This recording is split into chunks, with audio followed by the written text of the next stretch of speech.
Teror Wisma Peninggalan. Malam pekat menyelimuti Wisma Peninggalan, sebuah bangunan tua yang berdiri di tengah hutan lebat di pinggiran kota Yogyakarta. Kabut tipis bergulung-gulung menyelimuti pekarangan wisma, menambah kesan misterius. Angin malam merhembus perlahan, membawa aroma basah dan dedaunan kering. Di kejauhan, suara burung hantu sekali terdengar, semakin menambah suasana mencekam. Wisma Peninggalan adalah bangunan besar dengan arsitektur Belanda yang telah berumur lebih dari 100 tahun. Dindingnya terbuat dari batu bata merah yang kini telah ditumbuhi lumut. Jendela-jendela kayu yang besar dan kusam memperlihatkan bekas-bekas waktu yang tak terelakkan. Di dalam lorong-lorong panjang dengan lampu gantung tua yang berderet pelan menjadi saksi bisu dari sejarah kelam bangunan ini. Ruang makan utama, tempat rombongan studi tour akan menginap, masih memancarkan kemegahan masa lalu dengan meja panjang kayu mahoni dan kursi-kursi ukiran halus.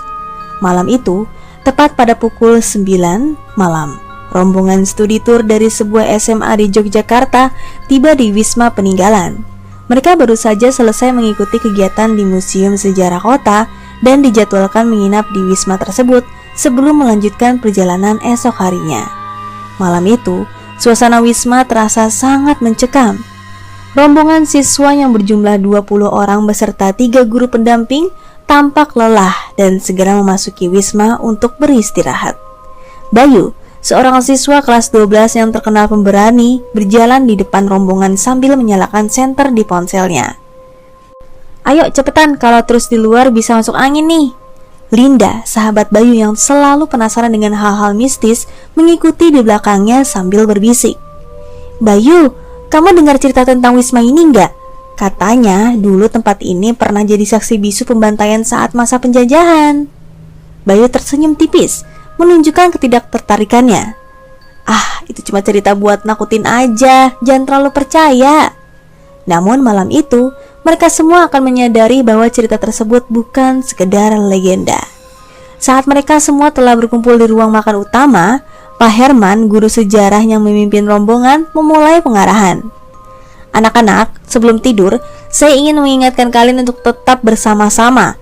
Jangan ada yang berkeliaran sendiri. Kita berada di bangunan tua, jadi hati-hati." Rina, salah satu siswa yang sering diganggu teman-temannya karena penakut, tiba-tiba merasa dingin yang tidak biasa merayapi punggungnya. Ia merapatkan jaketnya dan bergeser lebih dekat ke teman-temannya. Malam semakin larut dan satu persatu siswa mulai beranjak ke kamar masing-masing. Kamar-kamar itu besar dengan tempat tidur susun, namun suasana di dalamnya terasa sangat sunyi. Sekitar pukul 11.30, Bayu terbangun oleh suara langkah kaki yang terdengar dari lorong di luar kamar. Rasa penasarannya mendorongnya untuk menyelidiki. Dengan hati-hati, ia membuka pintu kamar dan melongo keluar. "Siapa di sana?" Tidak ada jawaban, hanya suara angin yang berdesir pelan. Bayu mengambil langkah keluar, meninggalkan pintu kamar terbuka. Sementara itu di kamar lain, Linda yang juga belum bisa tidur karena cerita-cerita seram yang didengarnya, mendengar suara gemerisik dari arah jendela.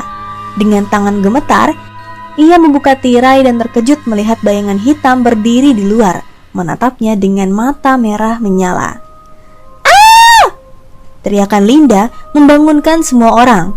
Pak Herman dan beberapa siswa segera berlari menuju kamar Linda. "Ada apa, Linda? Apa yang terjadi?" Linda dengan napas terengah-engah menunjuk ke arah jendela. Namun saat mereka melihat keluar, bayangan hitam itu sudah menghilang. Rina yang masih ketakutan sejak awal mendekati Pak Herman. "Pak, aku merasa ada yang tidak beres dengan tempat ini. Bisakah kita pergi sekarang?" Pak Herman mencoba menenangkan Rina dan yang lainnya. "Tenang Rina, kita tidak bisa pergi malam ini. Kita harus menunggu sampai pagi. Semua tetap di dalam kamar dan jangan keluar sendirian." Namun ketenangan yang coba dibangun Pak Herman tidak berlangsung lama. Tiba-tiba mereka mendengar suara keras dari lantai bawah, seperti suara meja yang digeser dengan kasar. Bayu yang masih berada di luar kamar mencari asal suara tersebut. Ia menuruni tangga dengan hati-hati dan menuju ruang makan utama. Di sana, ia melihat sesuatu yang tidak akan pernah ia lupakan seumur hidupnya. Meja panjang di ruang makan bergerak sendiri, seakan ada ketakutan tak kasat mata yang sedang menggesernya. Ini tidak mungkin. Sebelum Bayu bisa bergerak, sebuah suara berbisik terdengar jelas di telinganya. Pergi atau kalian semua akan mati. Bayu berlari secepat mungkin kembali ke atas. Wajahnya pucat pasi saat bertemu dengan Pak Herman dan yang lainnya. Kita harus keluar dari sini sekarang juga, Pak. Tempat ini terkutuk. Tenang Bayu, kita harus berpikir rasional. Namun, sebelum mereka bisa mendebat lebih jauh, lampu di seluruh wisma padam, menyelimuti mereka dalam kegelapan total. Suara langkah kaki dan bisikan-bisikan tak jelas mungkin terdengar dari segala arah, membuat mereka semua merinding ketakutan. Semua kumpul di sini, jangan berpencar. Dengan panik, mereka semua bergenggam satu sama lain. Di tengah kegelapan, rasa takut semakin mencekam, seolah mereka berada dalam mimpi buruk yang tidak berujung. Suara-suara aneh semakin mendekat, dan mereka bisa merasakan kehadiran sesuatu yang jahat. Malam itu terasa begitu panjang. Setiap detik berlalu dengan ketakutan yang luar biasa. Akhirnya saat fajar menyingsing, lampu-lampu kembali menyala. Mereka segera bergegas meninggalkan wisma tanpa berpikir dua kali. Setelah kejadian mengerikan di wisma peninggalan, rombongan studi tour memutuskan untuk melanjutkan perjalanan ke tujuan berikutnya, yaitu Candi Borobudur. Meskipun sinar matahari pagi sudah mulai menghangatkan tubuh mereka, bayang-bayang ketakutan dari malam sebelumnya masih membekas di benak masing-masing.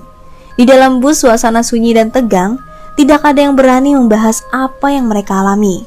Pak Herman mencoba mengalihkan perhatian dengan menjelaskan tentang sejarah Candi Borobudur. Namun perhatian siswa-siswa masih tersita oleh kejadian semalam.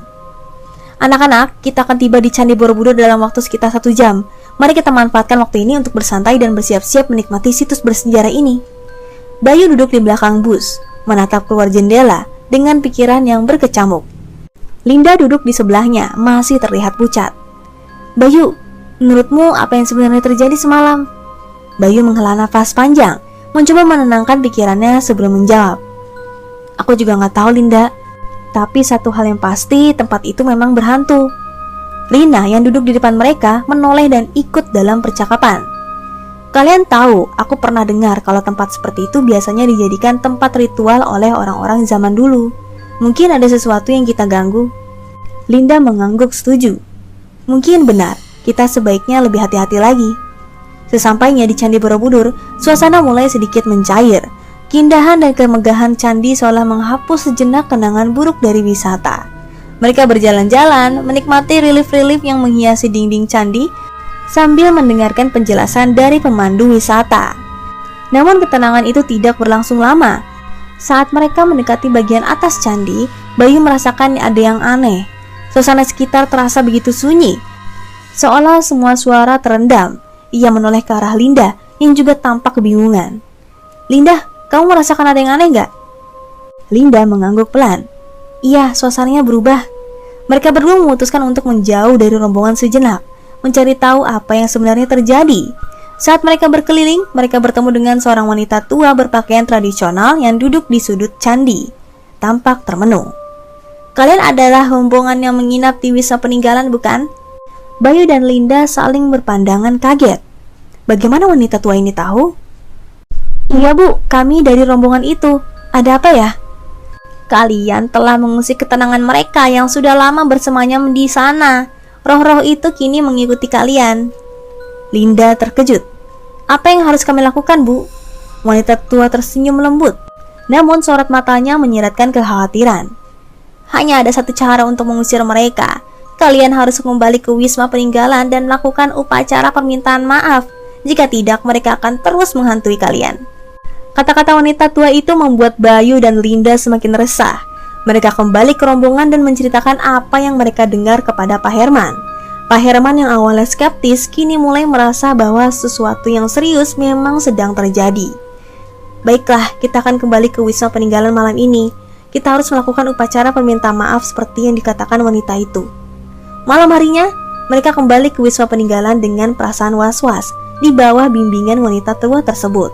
Mereka menyiapkan upacara dengan penuh kehati-hatian. Lilin-lilin dinyalakan dan berbagai sesajen diletakkan di tempat yang disarankan oleh wanita tua itu. Sekarang duduklah dan berdoalah dengan khusyuk. Mohonlah maaf kepada para roh yang ada di sini." Semua orang mengikuti instruksi wanita tua itu. Mereka berdoa dengan penuh kesungguhan, berharap dapat menenangkan roh-roh yang marah. Seketika angin yang semula berhembus kencang tiba-tiba berhenti. Suasana mencekam yang mereka rasakan perlahan menghilang, digantikan oleh ketenangan yang aneh. Wanita tua itu tersenyum lega. "Mereka telah menerima permintaan maaf kalian. Kini kalian bisa pergi dengan tenang." Rasa lega meliputi rombongan studi tour. Mereka berterima kasih kepada wanita tua itu dan segera meninggalkan wisma peninggalan dengan perasaan yang jauh lebih baik. Pengalaman mengerikan itu akan selalu menjadi kenangan tak terlupakan bagi mereka. Namun mereka belajar satu hal penting, menghormati tempat-tempat yang memiliki sejarah kelam dan penuh misteri. Malam itu, mereka akhirnya bisa tidur nyenyak, berharap bahwa mimpi buruk di wisma peninggalan benar-benar telah berakhir.